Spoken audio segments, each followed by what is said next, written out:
Tell you another story. Now I'm 18 years old. I'm living in New York City, and I just finished my first road tour, which was a very difficult tour. I'll spare you the details. Now I'm back in New York, but my rent is paid, thank God. And I have $60 to my name, and a woman that I had met in Pittsburgh, a bad Dominican bitch,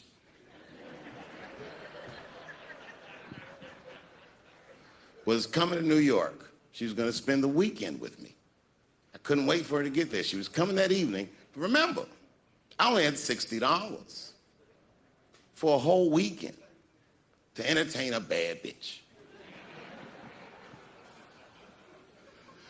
Now I'm walking through Greenwich Village, and I see something I've never seen before. 3-card Monte. You know what that is?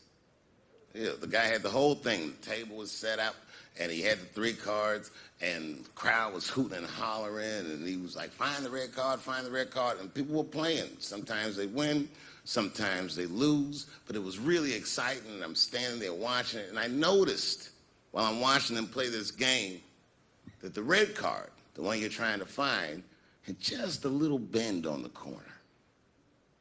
And I'm watching it, and I'm like, yo, this guy doesn't seem to know that red card is bent. I'm gonna beat this motherfucker. And I walked up to the table, and I said, let me play a hand. And I put my last $60 on that table, and he starts to shuffle and find the red card, find the red card. And I kept watching that bent card go around the table, make sure I kept my eyes on that bent card. And when he stopped shuffling, and he said, find the red card, I pointed to it with confidence. Here it is right here. And he flipped it over, and it was black. And he took my money. I couldn't fucking believe that. How did this nigga do that? Was that magic or sorcery? I was confused. So you know what I did? I sat there and I watched him for a real long time play the game. And I realized that all those people who was doing all that hooting and hollering and betting, my God, they were his friends. They were in on the whole thing. I felt so wronged. I felt so stupid. And then the next sucker came up to the table and was about to put his money down. And I said, fuck that, man. Don't put your money there. All these niggas is in on it. It's a trick. And when I said that, the guy that was dealing, and this motherfucker was huge, snatched me up by my collar. Feel how strong he was when he grabbed me. I was a skinny little guy. And he was gonna maul me. The only reason he didn't, I'm sure, is because he saw the fear in my face. And that fear, he looked at me. I saw his eyes go from hard to soft. He softened. Then he looked at me like the way a father would look at a child. And he said to me, young man, don't ever come between a man and his meal. I never forgot that either. Most niggas would have to run the streets for years to learn a lesson that profound. It took me 2 seconds. Never get between somebody and their paper. Taking a man's livelihood away from him is akin to killing him.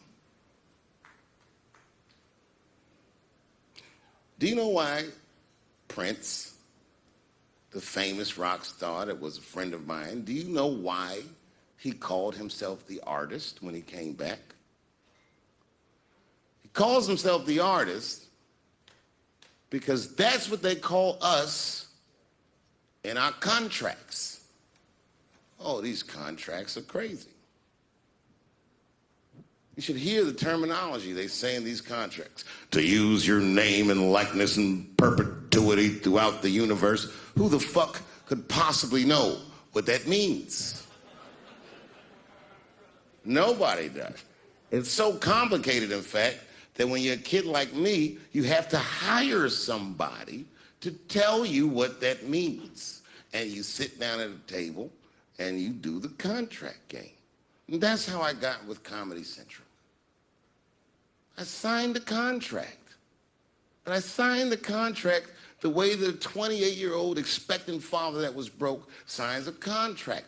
I was desperate. I needed a way out, and it wasn't good money, and it wasn't good circumstances, but what else am I going to do, I said. And all these white people sitting at that table told me, trust us, Dave, it's a good contract. And I looked around the table, and they all seemed to agree it was a good contract. But what if it was like that game of three-card Monte? What if they were all friends and I didn't know it? And the bag of money was Iceberg's money in the first place. What was I talking about? What was I trying to tell you? Last week, 2 weeks ago, whenever it was, I called Lauren Michaels, and I tell him, okay, I'll do it. I'll do Saturday Night Live on election night. And the day I made that phone call, the day I committed to it, it gets announced that Netflix is streaming Chappelle's show. Not just Netflix. HBO Max is streaming it too. I'll tell you another story about HBO. No, hear me out. Did you know, before Chappelle's show was at Comedy Central, I pitched that show to HBO. I told them what I wanted to do. Now, these are executives. All they have to do is say, yeah, we'll take it, or no, thank you, we won't. But they didn't say either of those things. They went too far. They said, literally, what do we need you for? That's what they told me, as they kicked me out of the office. What do we need you for? And here we are, all these years later, and they're streaming the very show that I was pitching to them. So I'm asking them, what do you need me for?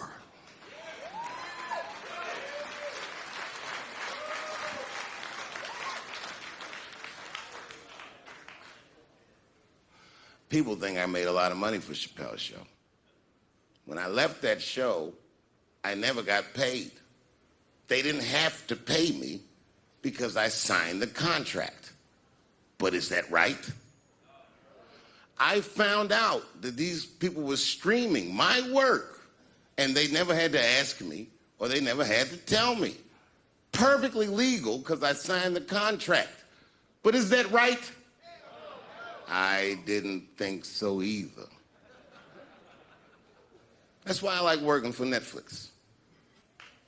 I like working for Netflix because when all those bad things happened to me, that company didn't even exist.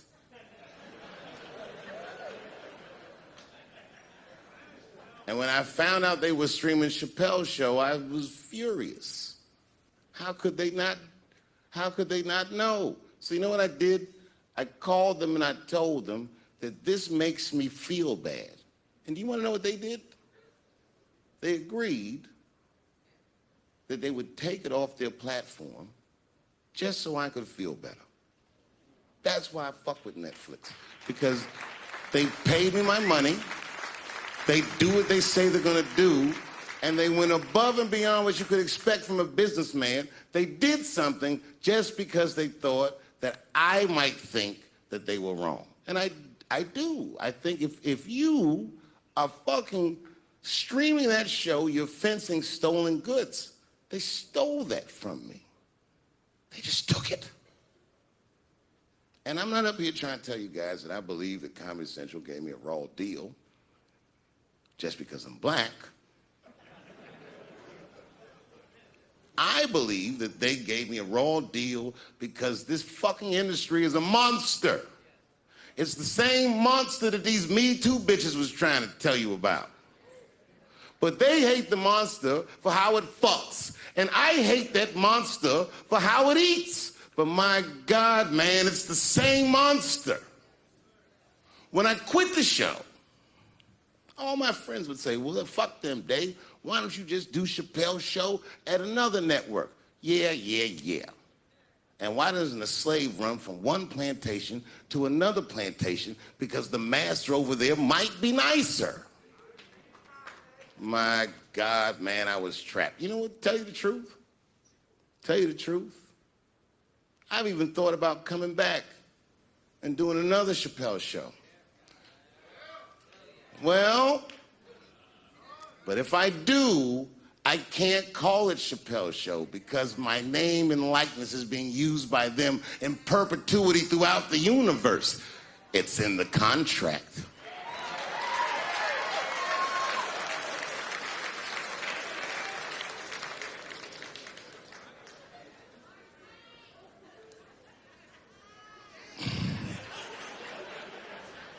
You're not supposed to do this in my business.